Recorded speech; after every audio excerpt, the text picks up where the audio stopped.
তিনজন বন্ধু মিলে সিঙ্গাপুরে ঘুরতে গেল। তারা তিনজনেই হোটেল বুক করলো এবং তারা রুম পেয়েছে ৭০ তলায়। রাত ১২টার পরে হোটেলের লিফট বন্ধ থাকবে। একদিন তারা ঘুরতে বের হলো, কিন্তু তাদের ফিরতে দেরি হলো। হোটেলে এসে দেখে লিফট বন্ধ। তারা চিন্তায় পড়ে গেল, এবার তারা কি করে ৭৫ তলায় উঠবে।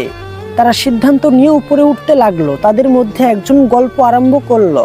তার গল্প শেষ হতে হতে তারা ২৫ তলা পর্যন্ত উঠতে সক্ষম হলো। এরপরে আরেকজন গান বলতে লাগলো। গান বলতে বলতে তারা ৫০ তলা পর্যন্ত চলে আসলো। তৃতীয় জন, এবার কি করা যায়? সে গান গল্প কিছুই পারে না, তাই তার জীবনে ঘটে যাওয়া দুঃখ কষ্টের কথাগুলো বলতে শুরু করলেন। তারপরে সব ঘটনা বলা যখন শেষ হয়, তখন তারা ৭৫ তলায় এসে পৌঁছালো।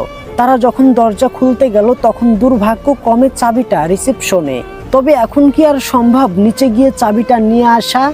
এমনভাবে যখন আমরা জীবনের ৩টি ধাপ পার করে কবরে গিয়ে পৌঁছাবো, যখন জান্নাতের সামনে গিয়ে দেখব চাবি তো নামাজ দুনিয়া থেকে নিয়ে আসতে পারেনি, তখন কি দুনিয়াতে ফিরে আসার সম্ভব?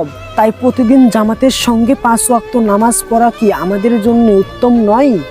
এবং জান্নাতের চাবিটা কি সঙ্গে রাখা প্রয়োজন নয়? মহান রাব্বুল আলামিন আমাদের সকলকে বুঝার তৌফিক দান করুক। আমরা সকলেই বলি আমিন।